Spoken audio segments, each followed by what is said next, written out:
Welcome to the Creative Penn podcast. I'm Joanna Penn, thriller author and creative entrepreneur, bringing you interviews, inspiration and information on writing craft and creative business. You can find the episode show notes, your free author blueprint and lots more at thecreativepenn.com, and that's Penn with a double N. And here's the show. Hello creatives, I'm Joanna Penn, and this is episode number 812 of the podcast, and it is Friday the 6th of June 2025 as I record this. In today's show, I talk to JD Barker about casting a wider net in terms of writing craft, author brand and author business.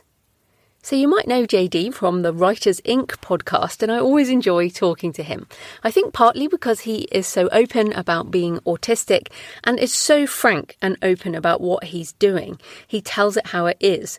And his ability to try things and fail and move on and try other things and win big is always inspiring. And the things he does are mostly outside my comfort zone. So always make me think, and I hope you find it thought-provoking. That is coming up in the interview section.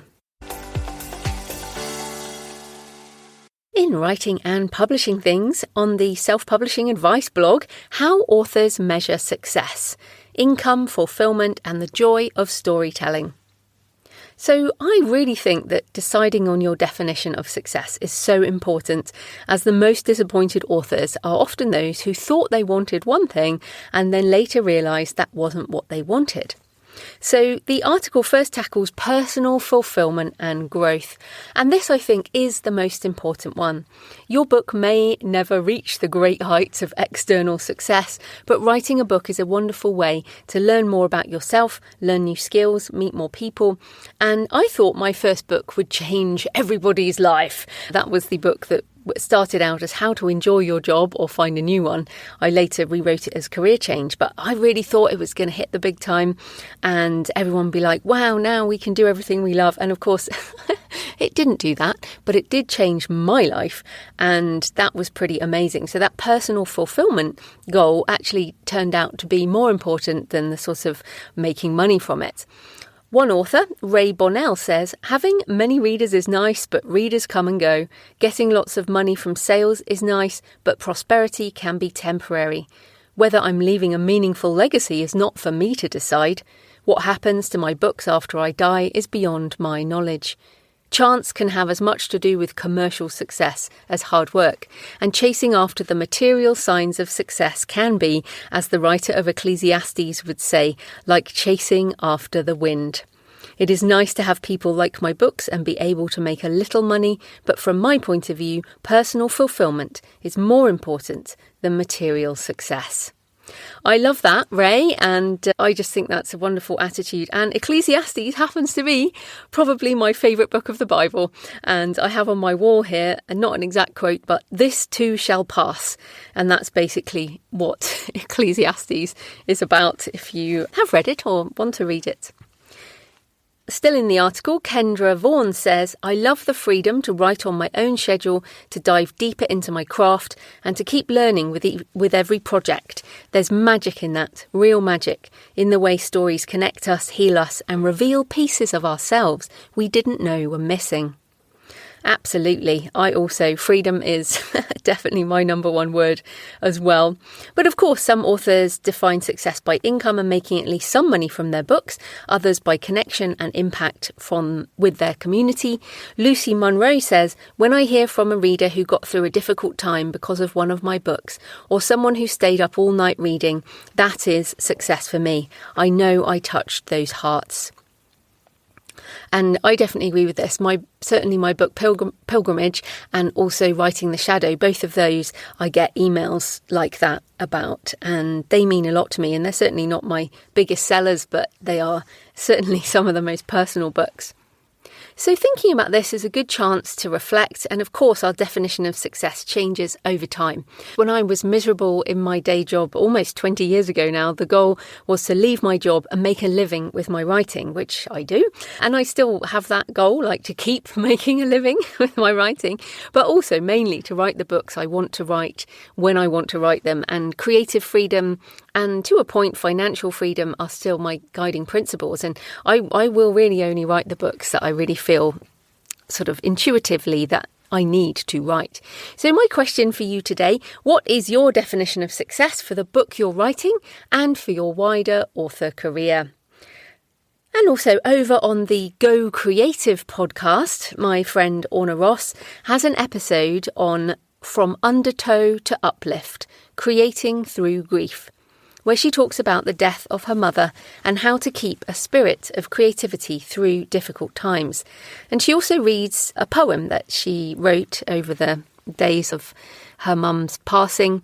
And it's worth listening to the podcast even just to hear Orna read that poem. And it made me appreciate the power anew of fewer words. Because obviously the death of a parent and all the complicated relationships that we all have with parents, there's so much you could say. There's millions and millions and millions of words. And as prose writers, we're so used to writing a lot of words. So listening to Orna read a few hundred words that contain such power to move and to encapsulate feeling, it made me want to revisit poetry in some way. Now, back in the day, when I am actually a published poet in a traditional anthology back when I was 19, I think. So very different time in my life, the Oxford anthologies as it was back then. And I wrote a lot of poetry in my teen years. I also wrote quite a lot when I got divorced. And I guess to me, writing poetry is a lot about misery, but I think those of you who are poets know that it can be so much more than that.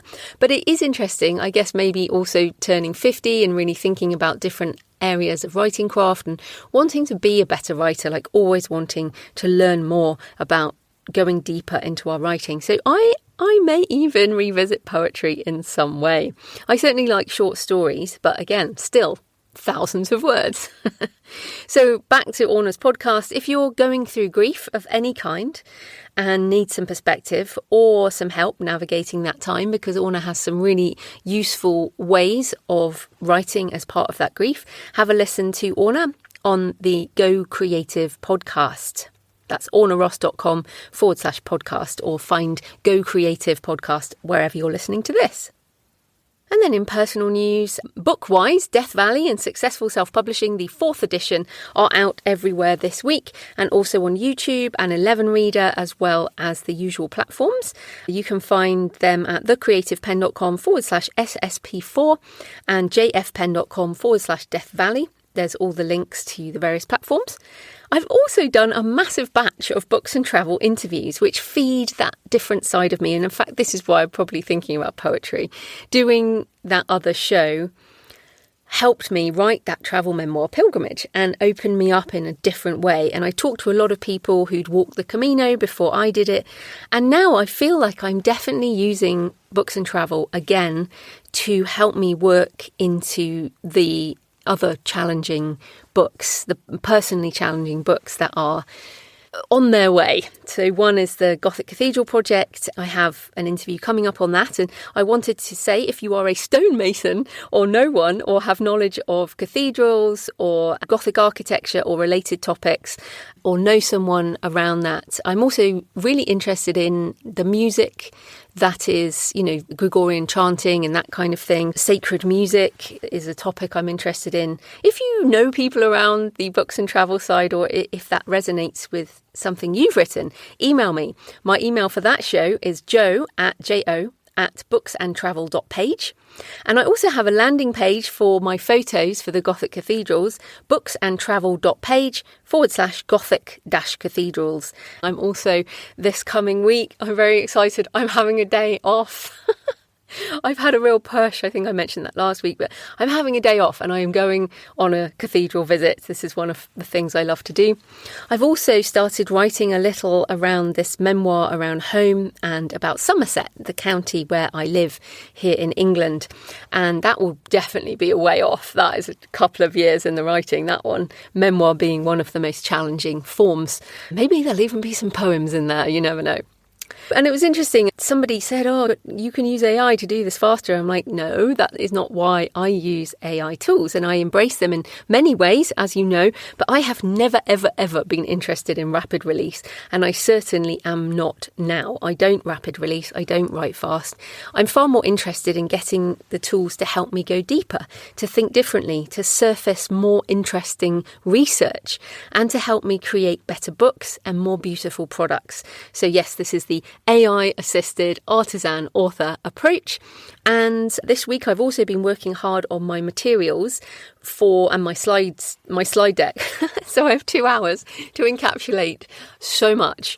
By the time this goes out, I will have done the first one, but there are still some tickets left for the second one, which is Saturday the 21st of June at 11 a.m. US Eastern, 4 p.m. UK. And if you register, you will also get the replay, all the slides, my prompt library, and all of that. So links at thecreativepenn.com/live, LIVE. So thanks for all your emails and comments and photos this week. Ashley Rescott on YouTube said, this was an incredible interview. This was with Jennifer on music last week. I did a double take when I saw who Jo was featuring as this week's guest. My two worlds came together. Jo and Jennifer are both incredible artists in their own mediums, and hearing their conversation was inspirational. Bravo. Thank you, Ashley. And it's so funny because, of course, I don't know Jennifer. I don't know the music area. And sometimes I interview people who are massive deals in their own worlds.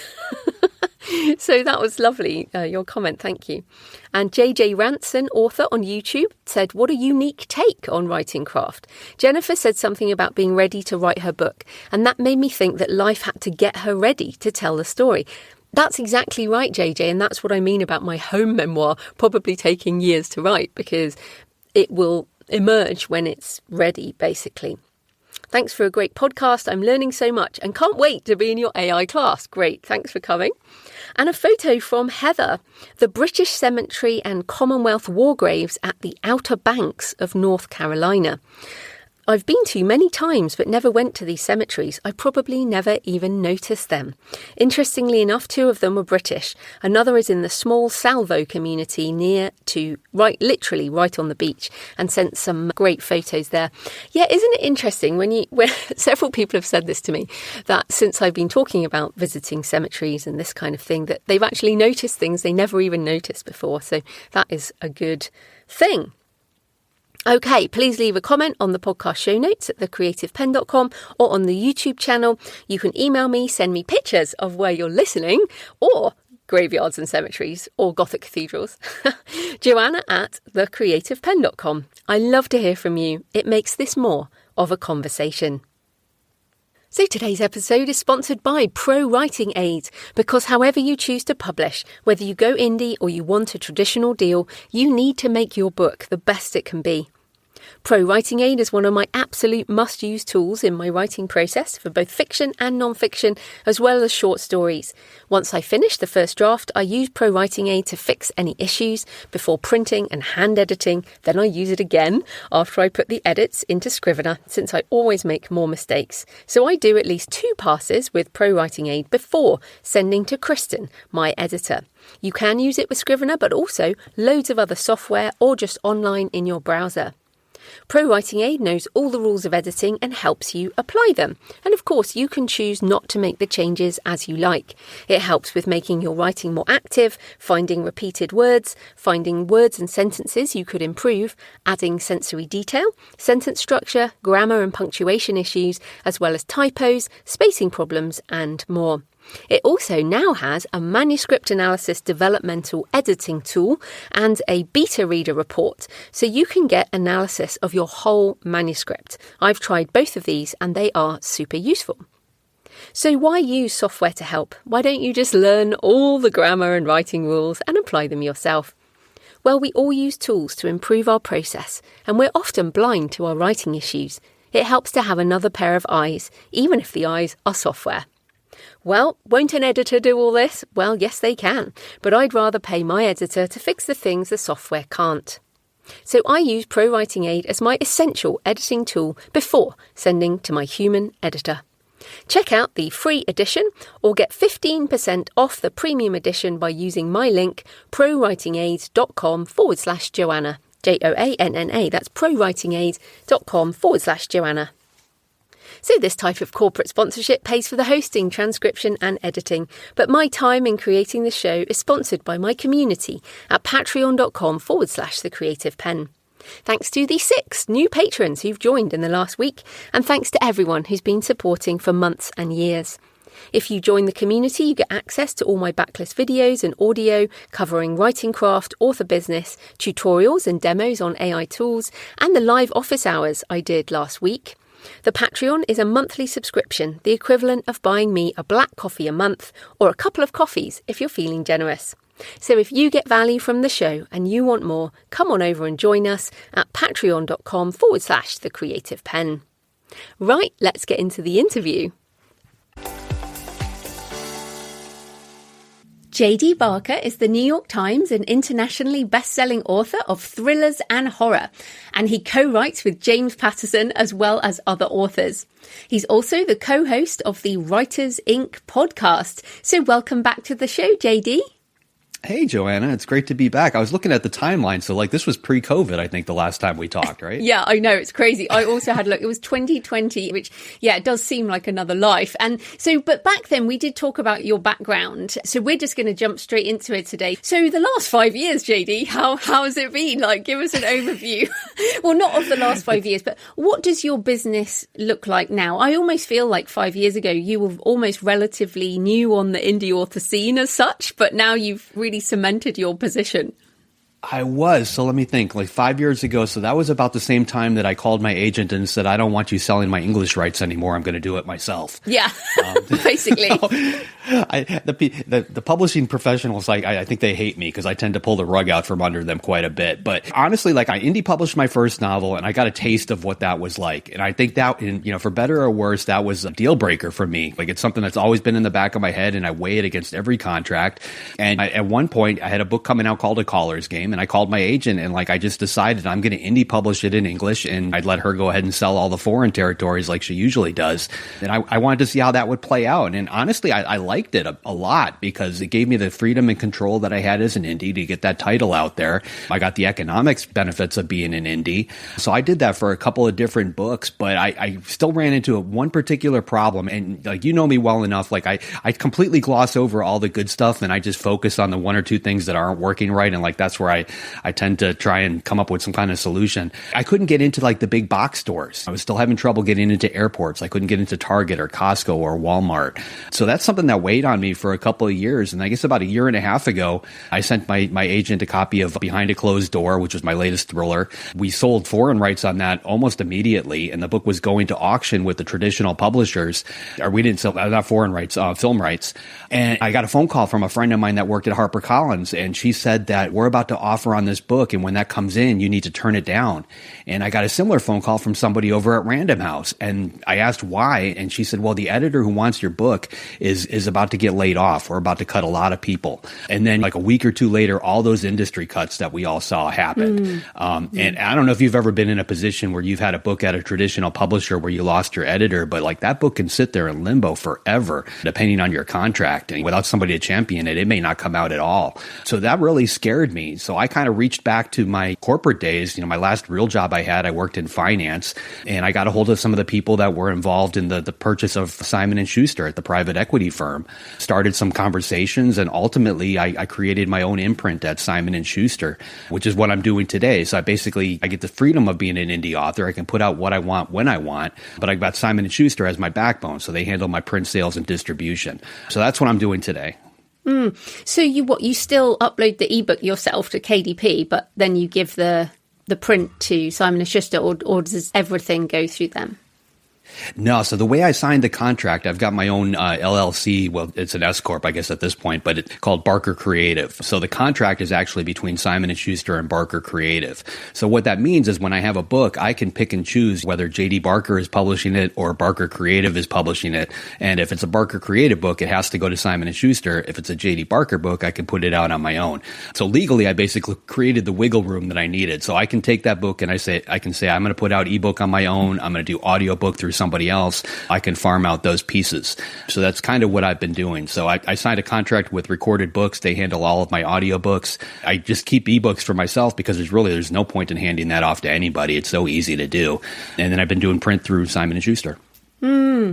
So how do you make the decision? You said your biggest problem there was the big box stores, airports, which is why you wanted to do a kind of print deal press. But how do you make a decision as to what you then keep as a J.D. Barker book versus a Barker Creative book? And, for people listening, where is the line between... Because a lot of people, let's face it, won't get the contract offers you do, but they do get offers. So I know people who get offers maybe for a couple of thousand advance, some are no advance, but royalties plus maybe some marketing. And like a lot of authors listening do get the chance for some kind of deal. Also, audio deals are coming up a lot. How do people weigh up what is worth signing and licensing and what is worth doing indie? I basically look at the book when it's finished and I decide like what is going to cast the widest net, what is going to cause this to get out in front of the largest group of people and possibly bring in more people into my reading audience. And that's kind of my goal at this point. A couple of years ago, I was told that my audience was women 45 and over. So I wrote a young adult book and started roping them in a little bit younger. And I continue to do that. One of the books I've got coming out, do you remember a movie from the 90s called Flatliners? Yes, you told me about this, but tell everyone else.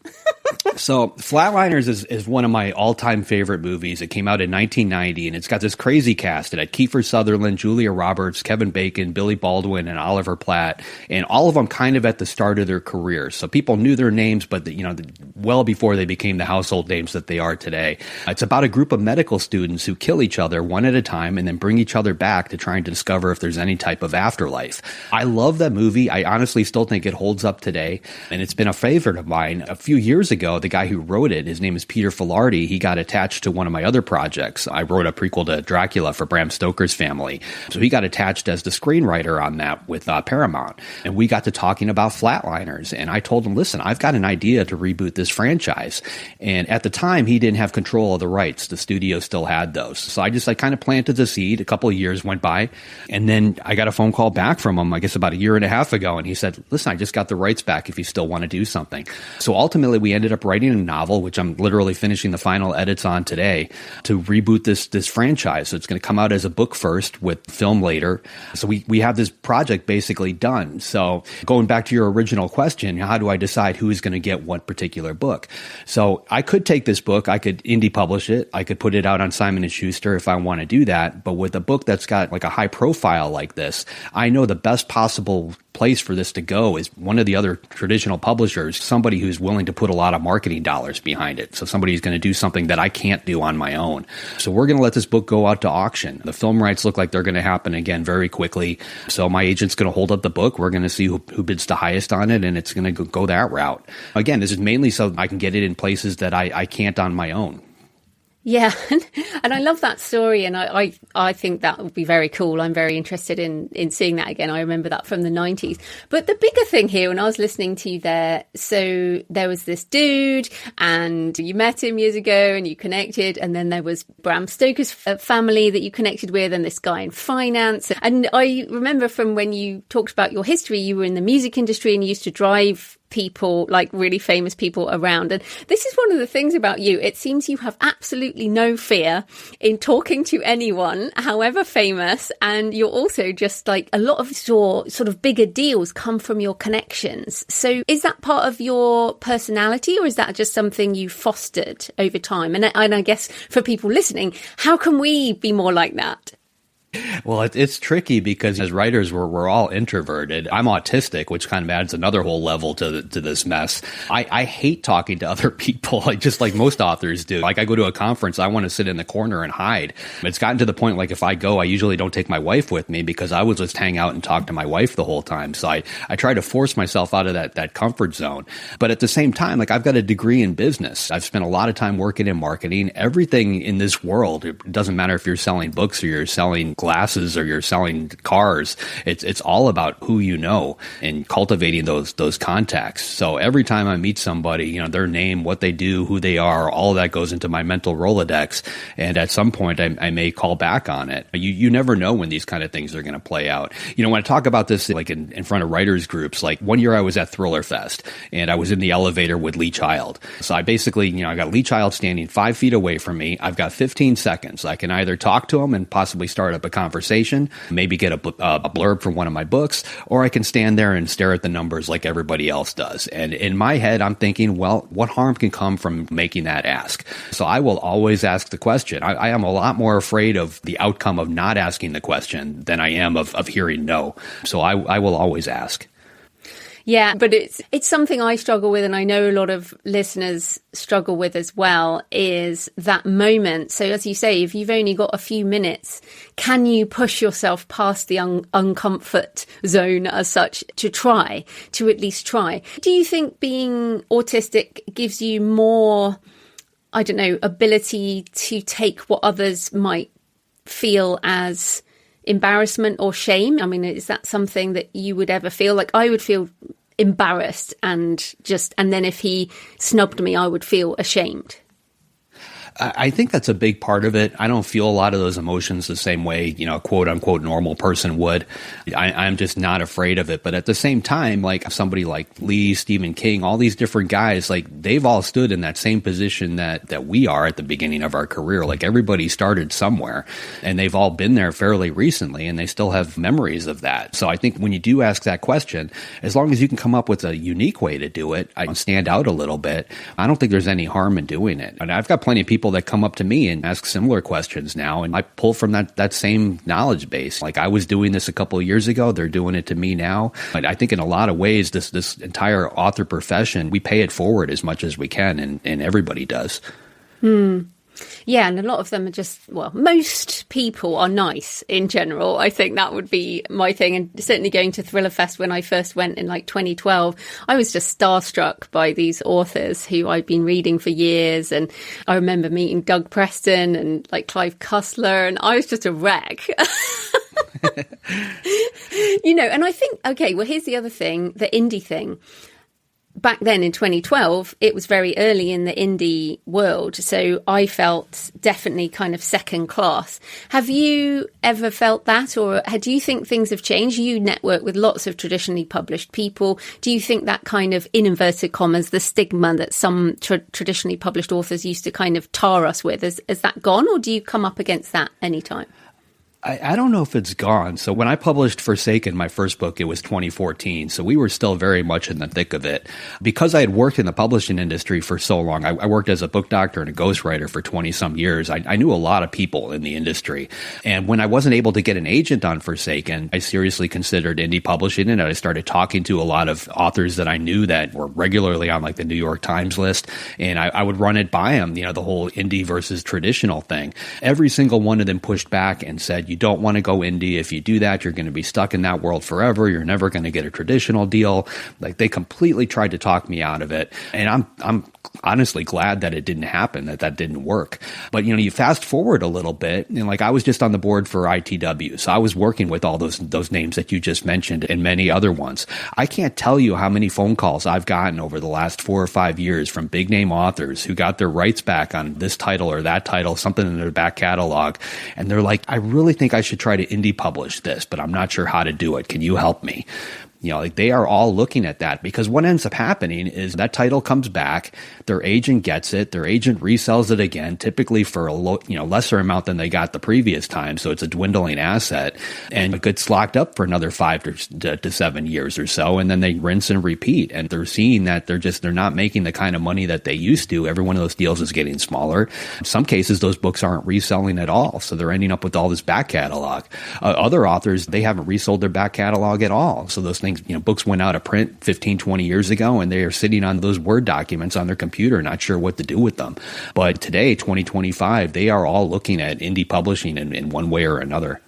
Well, especially if some of the publishers, like you said, Simon & Schuster, and there's quite a few people, I guess, who are getting these sort of print-only deals and having their own imprints. But it's interesting, the last time I was at Thriller Fest, I think it was 2017 was the last time I was there. And I remember then people were also asking me about this. And one guy said, I used to get advances that were 7 figures, and now the advances are maybe 6 figures. And these are big name people. So that almost feels to me why they're interested. It's almost the only reason is because all the money has been, the long tail is where we live now. Yeah, they all see it and they all feel it, regardless of the number of zeros in the dollar amount. It's all relative. They see that industry is drying up. And like what kills me is like I don't see a lot of the traditional publishers making any changes. They're still following, like the last book that I had traditionally published, they sent me the marketing plan. It had a substantial advance to it, so there was a marketing team behind it. And the PDF document they sent me was literally the same marketing plan I saw from the same company 5 years earlier for a different book. They just swapped out the cover images and a couple keywords here or there, but everything else was the same. And it was this 30,000 foot view that really told me nothing as far as what they were doing. And like, if you look at, step into a bookstore and look at like the best selling names that are there, the names that are out in front on the end caps and the very first table and stuff like that. All of these people are getting older. The biggest name authors out there are all in their 70s at this point. They're aging out, and the big publishers haven't come up with a way to replenish that stock. Like in the old days, and when I say old days, 15 years ago, they would spend a lot of money cultivating a new author. They would find somebody who had a solid voice that knew how to write, and they would sign them to a 5 or 6 book deal. And as long as each book sold better than the previous one, they would continue to re-up that, and they would keep it going, knowing that they could turn that person into one of those big name authors one day. In today's world, that's not happening anymore. They're signing people for 1 book deals, 2 book deals. And if they don't see the kind of numbers that they need to see at the end of that contract, they let you go. And then you end up leaving one of the top 5 and you go with a smaller press, or you indie publish or whatever. But a lot of people don't know how to recover from that. And a lot of them are just dropping out of the industry altogether. Yes, funny you should say that. I saw a blog post from an author, again, not mentioning any names, but it basically said, I've seen the income go down and I've just decided it's not worth it anymore. And this was another reasonably big name. And I was like, wow, it's very interesting if that's the way it goes. I almost feel like for a lot of indies, like myself, for example, I've never had like a truly breakout book. I've just built up. And when you build up from a low number per month to a bigger number per month, you feel, I don't know, perhaps fine compared to somebody who might have started on a massive deal for book 1 and then has just spiraled downwards. You know what I mean? That feels like the difference in energy between the indies who are kind of clawing up and then the big name trad authors who are kind of now spiraling down. Well, I think it's almost like a tortoise and hare thing. Like if you come out of the gate and you have this enormous big seller, you're going to be chasing that forever. And every book you write is going to be compared to that. And I would honestly rather be in your shoes, like a situation like you just said, kind of like gently increase your revenue and your business model, everything just kind of raise just a little bit year after year after year. I think that's better because then it's a gradual thing. As long as each book that you're putting out is selling better than the last one, everything is constantly improving in a nice and slow and steady way.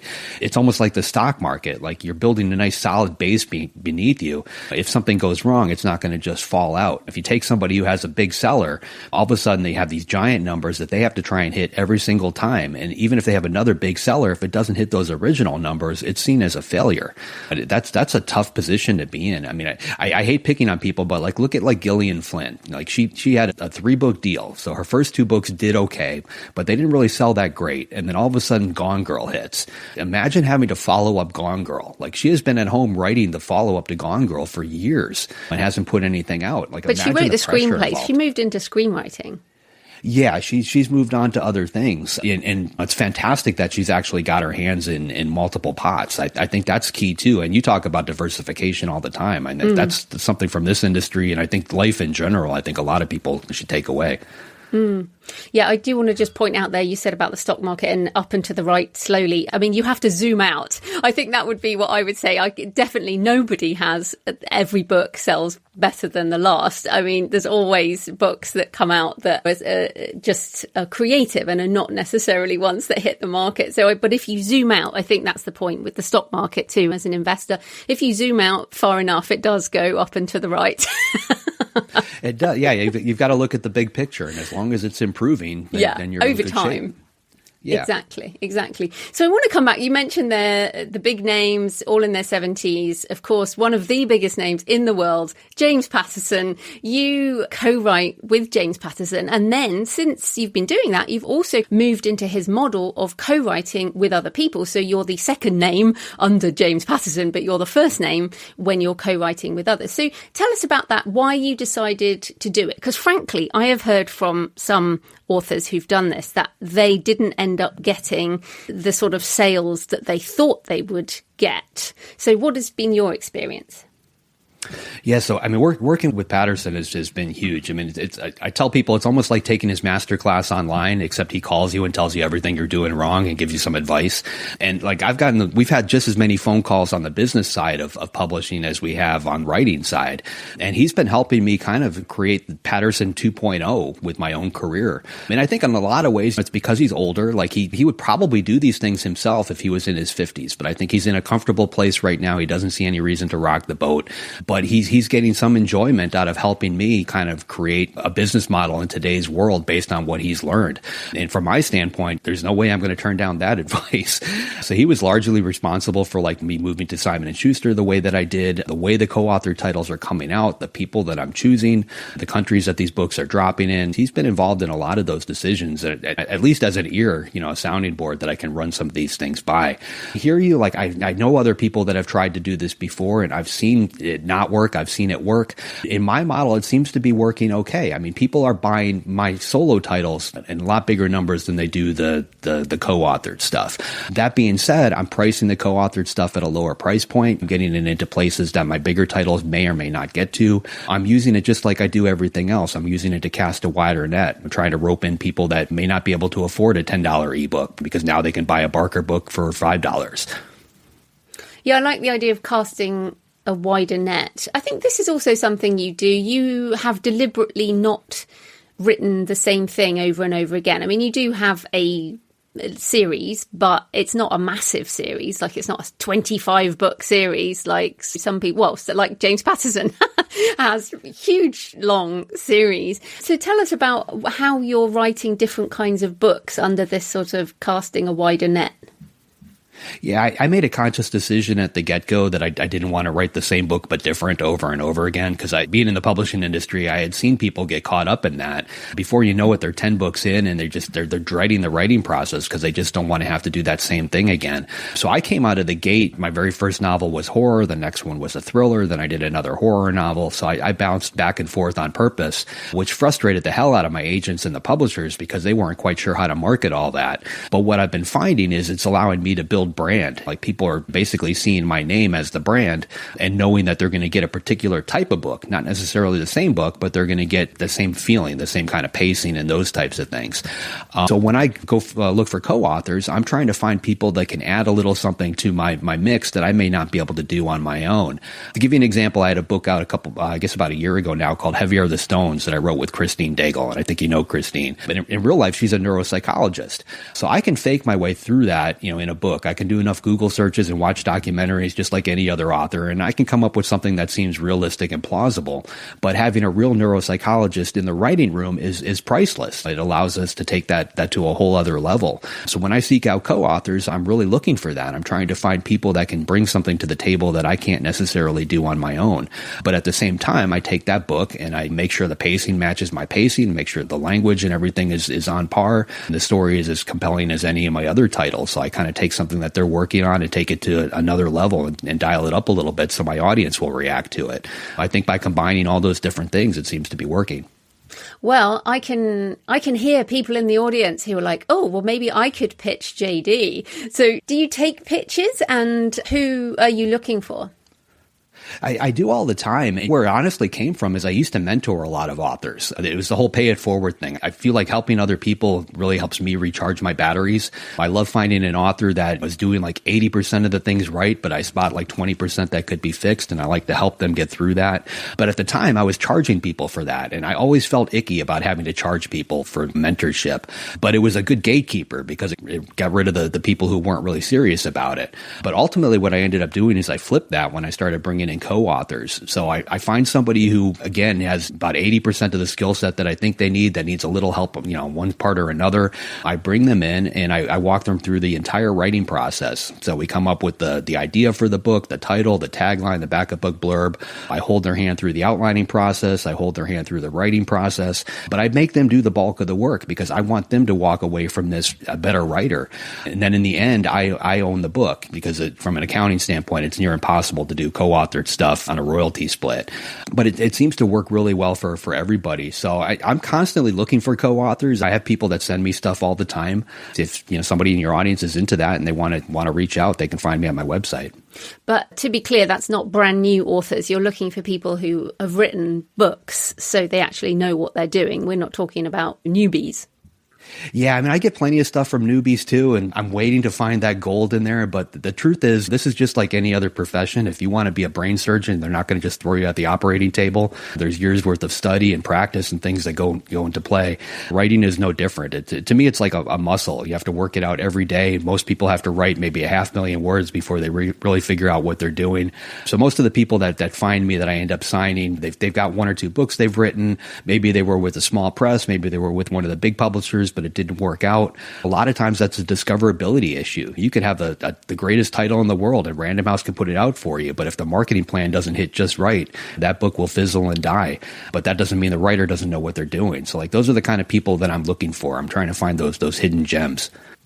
Well, let's talk about marketing then, because when I was, of course, we've known each other years now and I know stuff about you, but I was like, I'm just going to Google JD to see what he's been doing recently. And this column came up in Rolling Stone. And I was like, what is JD doing blogging on Rolling Stone magazine? Now, then I was like, oh, right, you used to kind of work tangentially in the music industry, but why are you blogging for Rolling Stone magazine? It's I think it was just a callback to the early days. Like back when I was working in the music business, I would have loved to write for Rolling Stone. That was like the holy grail back then. And they approached me a couple of years ago and they said, hey, would you like to do a column for us? So it occasionally shows up in the print. Most of the time it's just online, but they let me write whatever I want. So I write 2 or 3 columns a month on whatever topic, I feel like talking about, which is fun. I mean, it's good exposure from a marketing standpoint. It gets my name out there on a regular basis. So it seems to work out. Well, it's funny though, because this seems to work out. I know you do ads and stuff like with an ad, you pay for an Amazon ad, whatever, and you get some clicks and you can tell that it's working. But with the Rolling Stone, I mean, maybe online they let you have a click through or something, but how do you know that it's worth it? Well, it comes down to, again, this being a business and branding. So your brand, your name needs to show up in front of people on a regular basis before they really recognize it. So somebody may see a Rolling Stone article written by me. They may not buy my book for years. They may not buy it at all. But if they see my name once, twice, 4, 5, 6 times just popping up in random places, all of a sudden I'm a known commodity to them. So they walk into a Barnes & Noble one day and they're browsing the shelves and all of a sudden my name jumps out at them. They recognize it. They don't quite understand why. But it speaks to them a little bit and they pick up that book.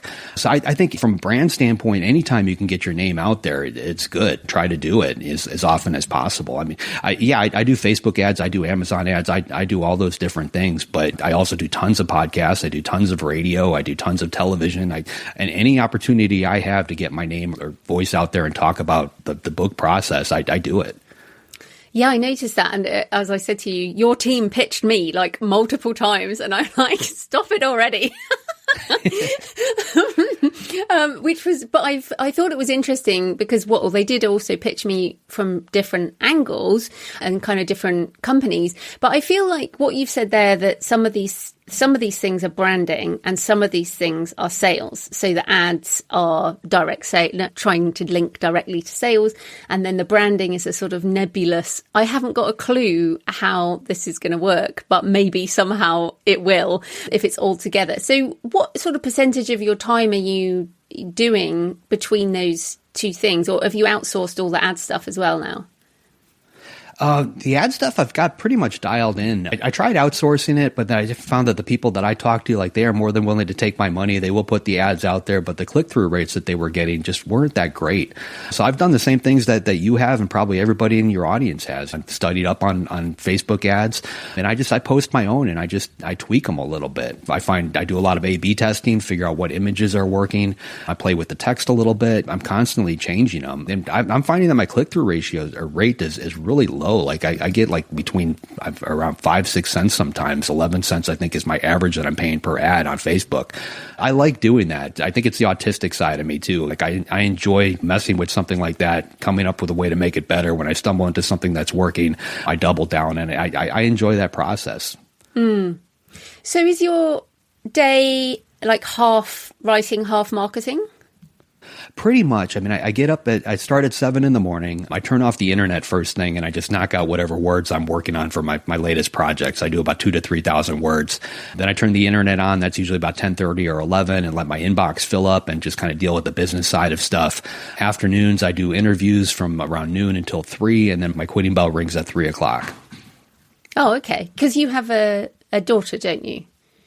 I do. And like one of the things that started happening very early on is when my book started to sell in foreign territories, I would get interview requests at crazy hours, like 11 o'clock at night, 2 o'clock in the morning, because you're basically dealing with their schedule. And I took all of those, and like I quickly started to burn out. I was like, there's no way I can sustain this. So in today's world, I just kind of force everybody into that little box, 12 o'clock to 3 o'clock. I've worked with tons of publicists too on the promo side. It's funny you said that they contacted you a lot of different times. Like I had one publicist that I had paid a huge amount to on a monthly basis, a retainer, and they hardly got anything. And the publicist that actually contacted you that I've been working with recently, like I pay her per podcast that she gets. So if she gets me a podcast, she gets a certain percentage. If she gets me a newspaper review, she gets a certain dollar amount, but everything is a la carte. And she's been hustling, so I try to find publicists that are willing to work on those terms rather than just a flat dollar amount where there's no guaranteed results. Yeah, I think those people are quite rare. They are, but if you keep looking, you will find them.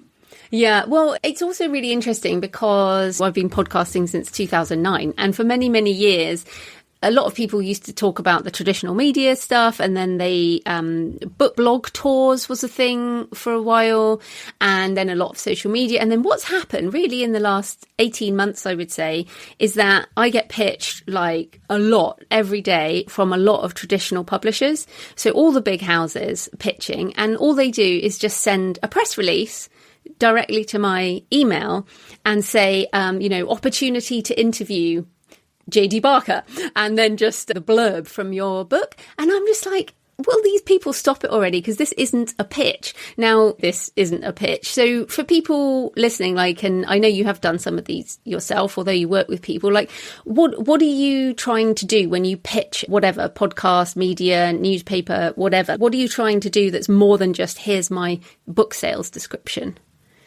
Well, we get them on Writer's Inc. too, so I totally get it. What kills me is when you get the ones that have absolutely nothing to do with the type of show that you do. Oh, yeah. Here's a credit card company. Yeah, or this guy is a business entrepreneur and he can tell you all about real estate. And that's not what our audience is looking for. Again, I scattershot this stuff. So I've done podcasts and interviews on autism. I've done it on the business of writing. I've done it on my latest book that's coming out. I do all of them because it's one of those things I'm honestly not sure what's working and what's not working. But I do know that brand and name recognition is important. So the more places I get, the better.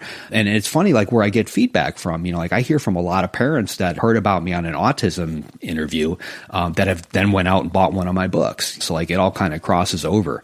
But I think if you talk to anybody who works in advertising, for the most part, they can't tell you what's working and what's not working. So they tend to do everything, which is sort of old school. In today's world, I mean, you've got Facebook and Amazon ads. You can monitor metrics and you can kind of track it that way. But that only works for those types of ads. One of the things that's always stuck with me, Patterson told me this story years ago. When his very first book, it was called The Thomas Berriman Number. And like literally nobody bought that. I don't even think he's got a copy of it. His second book was Along Came a Spider. And the sales on that were decent at the beginning, but they weren't where he expected them to be or where he wanted them to be. So he spent $500 of his own money and created a television spot. And if you're old enough, you might remember this. It basically said, it was just a graphic, and it said, your wait for the next Silence of the Lambs is over. And a tiny little spider crawled down from the corner of the screen, and then it morphed into Along Came a Spider in the cover of the book.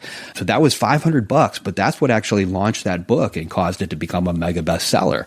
And like he's constantly doing that. Even in today's world, when we've got a book coming out, we just had one called The Writer. It debuted at number 2 on the New York Times list. He approved every single ad, television spot, Facebook ad, Amazon ad, whatever. Like every one of them crossed his desk, and he approved each one of them. And I try to do the same thing. Well, he came from marketing, didn't he? Advertising. He did. Yeah, he actually wrote the Toys R Us theme song. I love this. And I really respect him, obviously as a writer, but also as a businessman. Like he's just doing something with Mr. Beast, right? Yeah, he called me actually from like right after that meeting happened. And this was, maybe about 2 months ago. And he sounded as excited as like a teenager. Yeah. It was crazy. And he's like trying to explain this to me. And like, I honestly didn't know who Mr. Beast was. Oh, really? I Google him afterwards. But yeah, but like, that's the thing. Like nobody expects him to do that book. Nobody expected him to write a book with Dolly Parton or Bill Clinton. Yeah, Dolly Parton after doing it with Bill Clinton.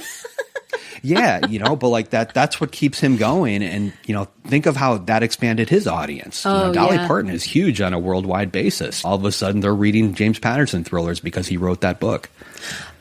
And this is the thing, right? I mean, everyone, even if people don't like, in inverted commas, James Patterson's books, and I'm sure there's people listening who are like, oh, I'd never read a James Patterson. It doesn't matter because he is in his 70s. He's still hustling. He's still writing. He's still doing author business. I mean, that's impressive. And that to me is very inspirational. And it's interesting because I've read bits and bobs of his over the years, a book here, a book there. I don't read every one of his books. It's hard to read every one of his books because there's so many of them. But I recently read Eruption, which he, with the late Michael Crichton estate.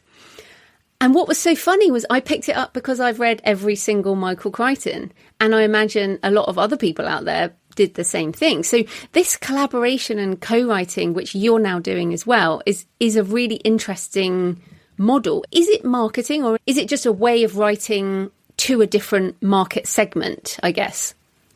Well, I think ultimately he's using the books as marketing tools. Every one of them is a business card that's reaching out to a new segment of people. And that's what I'm trying to do too. The difference, I guess, and I mean, you build your name bigger and bigger every year. So I'm sure you'll be in a position to co-write with an ex-American president at some point. But it's at the moment, obviously, I've co-written a couple of books and I found it a very difficult process.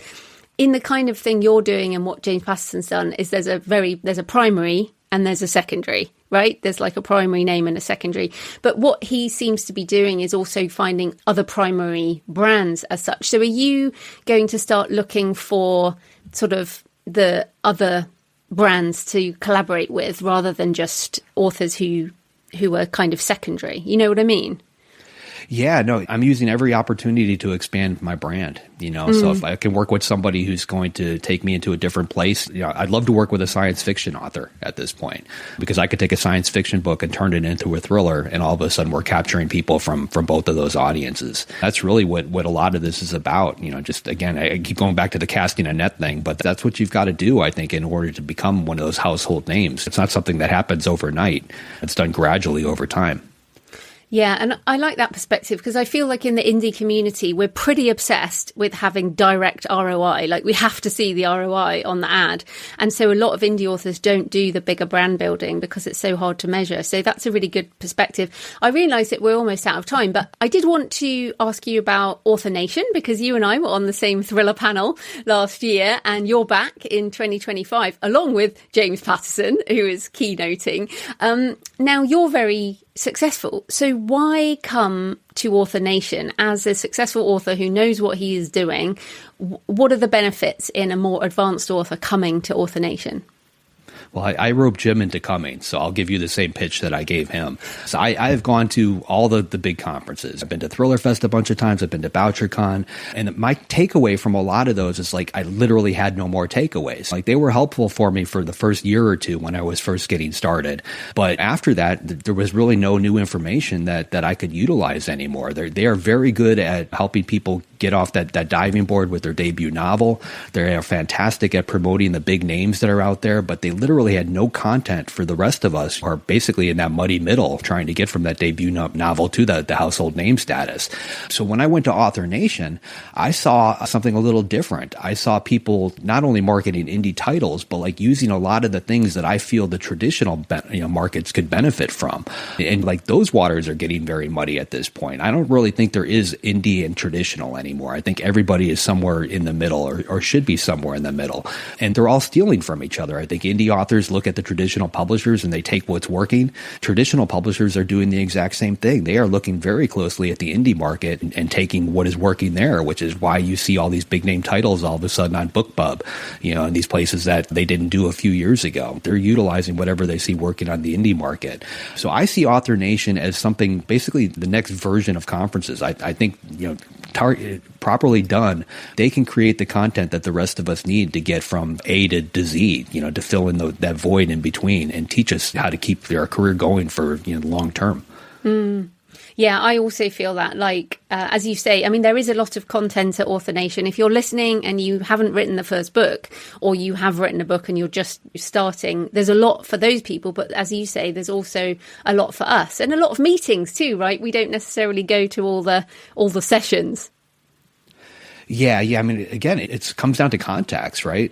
There's plenty of people you're going to meet at Author Nation, and 4 or 5 years down the road, you may be able to help them. They may be able to help you, but all those contacts come into play. Yeah, absolutely. So we'll be there. Occasionally hanging out in the public spaces, although both of us struggle with a lot of people, right? Well, I feel like maybe everybody does at these things. There's just a load of introverts and probably a lot of autistic people all in the same room being scared of each other. Yeah, but there's also alcohol, and I force myself to get out there and talk. I won't stay in my hotel room as much as I want to. I try to get out on the floor and talk to as many people as I can. Yeah, I agree. All right, so where can people find you and your books online? Easiest place to find me is at jdbarker.com. I'm on all the social medias at jdbarker. My latest title is called Something I Keep Upstairs, which just released on May 13th. Brilliant. Well, thanks so much for your time, JD. That was great. Hey, thanks for having me. So I hope you found the interview with JD thought-provoking, and if you think I could never do that, well, me too. We all have different kinds of author careers. We all have to lean into our strengths and what comes more easily to us than others. And for a sustainable career, lean into the things we enjoy doing, that which brings us joy and makes us smile, and leave the rest behind. For example, I've tried co-writing several times. It's really not for me. But I do try to cast a wider net in terms of writing in different genres under JF Penn. That creative side is where I'm most happy, and you must find your path too. You can hear more from JD on the Writers Inc. podcast, and we will both be at Author Nation in November. And we will be having a Patreon meetup as well if you're a patron. Let me know what you think of today's show. Please leave a comment on the podcast show notes at thecreativepenn.com or on the YouTube channel, or email me, joanna@thecreativepenn.com. Send me pictures of where you're listening or your favourite cemetery or churchyard. Coming up later this week, I have a special in-between-isode talking about book discoverability in an age of AI. We're talking about generative engine optimization instead of search engine optimization. And don't worry, it's not too technical, and is a discussion between me and Thomas Umstadt Jr., who is host of the Novel Marketing Show, amongst others. Has more shows now. Thomas does. And we have a laugh, and we also talk about what we can do to make sure our books are discoverable.